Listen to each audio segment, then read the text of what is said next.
Chegou o Nightcast, o seu podcast noturno da Estoa Nova Era. Durma com lucidez e mente renovada.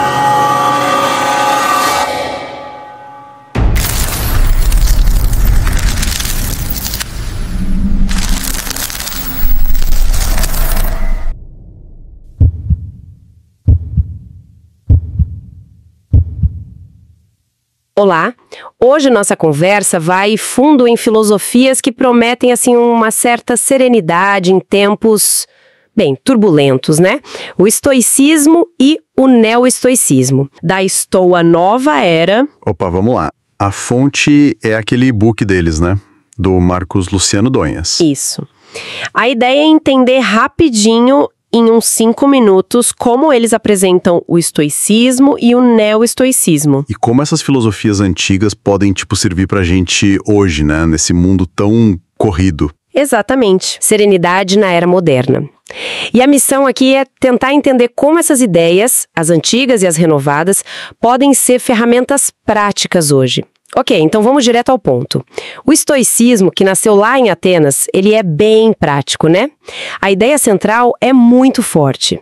A nossa felicidade depende mais da nossa reação interna, do nosso jeito de ver as coisas, do que das circunstâncias externas em si.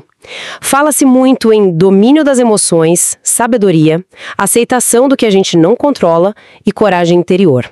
Figuras como Sêneca, Epicteto, Marco Aurélio são chave nisso. Tem aquela frase famosa do Epicteto, né? O que perturba o homem não são as coisas em si, mas a opinião que tem delas. Mas sabe, essa ideia de aceitar o incontrolável, às vezes não sou um pouco passiva demais para os problemas reais que a gente enfrenta? Esse é um ponto excelente, porque toca numa confusão bem comum, sabe? Não é bem passividade, não. É mais um foco inteligente da nossa energia. Os estoicos, eles não pregavam a inação, de jeito nenhum.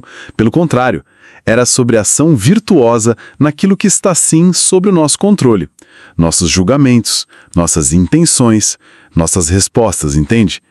Aquelas virtudes cardeais que as fontes mencionam, sabedoria, temperança, justiça, coragem, que vem lá de Platão e do livro da sabedoria, elas são guias para agir corretamente.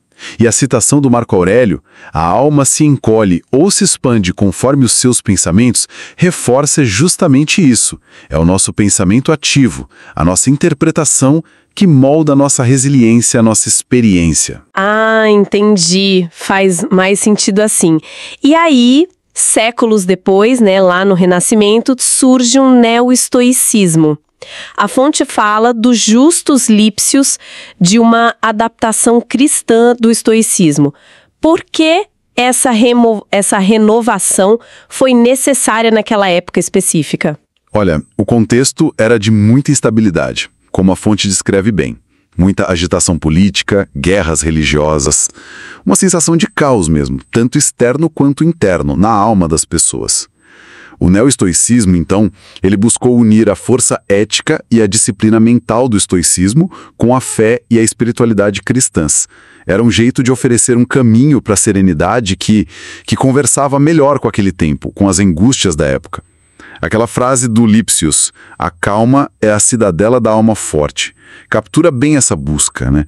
Um refúgio interior que é fortalecido tanto pela razão quanto pela fé. Então não era só a razão pura, tinha essa camada espiritual mais forte. Exatamente, e isso é o fascinante aqui, essa nuance.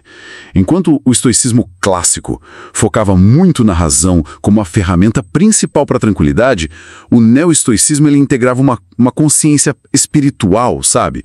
Era uma busca por serenidade conectada à transcendência, à fé individual, uma resposta talvez mais completa para as angústias da alma daquele período específico. E é aqui que a ponte com hoje fica realmente interessante, né?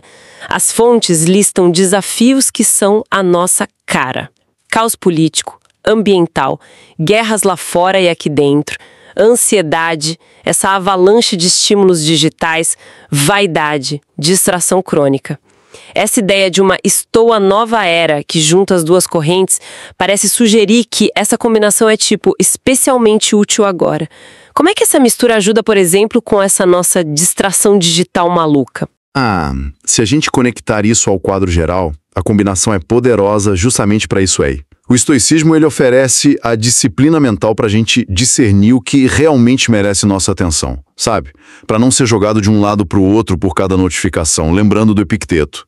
E o neo-estoicismo ele adiciona essa busca por um centro interior mais profundo, um sentido que vai além do fluxo sem fim de informação, um sentido ancorado em algo maior, seja fé, seja propósito pessoal. Isso combate não só a distração em si, mas também aquele vazio existencial que às vezes a distração tenta mascarar, né? A mensagem central continua a mesma. O foco não é controlar o mundo lá fora, mas sim dominar a nossa mente perante ele. Os desafios viram, como diz a fonte, um campo de treino da alma. Faz todo sentido. É tipo aquela ideia que foi mencionada, nada pode me abalar sem a minha permissão. E tem a citação do livro da sabedoria, né, que a sabedoria é um espírito que ama o ser humano. Isso dá uma dimensão quase acolhedora para a busca da calma, não acha? Precisamente. Ver a sabedoria não como algo frio, distante, mas como algo que de fato ama o ser humano, pode transformar completamente nossa abordagem. Não é só uma técnica fria, é cultivar uma presença interna que é, ao mesmo tempo, forte e compassiva. Então, para a gente juntar as pontas aqui, estoicismo e neo-estoicismo nos dão um kit de ferramentas bem robusto para a força interior, certo? Focar nas respostas internas, cultivar virtudes, aceitar o que não dá para mudar. E, na versão neo-estoica, ancorar tudo isso numa dimensão espiritual ou de propósito maior. É por aí? Exato. E isso, claro, levanta uma questão importante para a gente pensar, né? Para quem está ouvindo refletir. Se a sabedoria é esse espírito que ama o ser humano, como é que a gente pode, no nosso dia a dia tão fragmentado, tão barulhento, cultivar ativamente essa presença sábia e calma dentro da gente? Como construir e defender essa cidadela da alma forte, como disse o Lipsius, no meio de tanta pressão moderna? Fica aí a reflexão.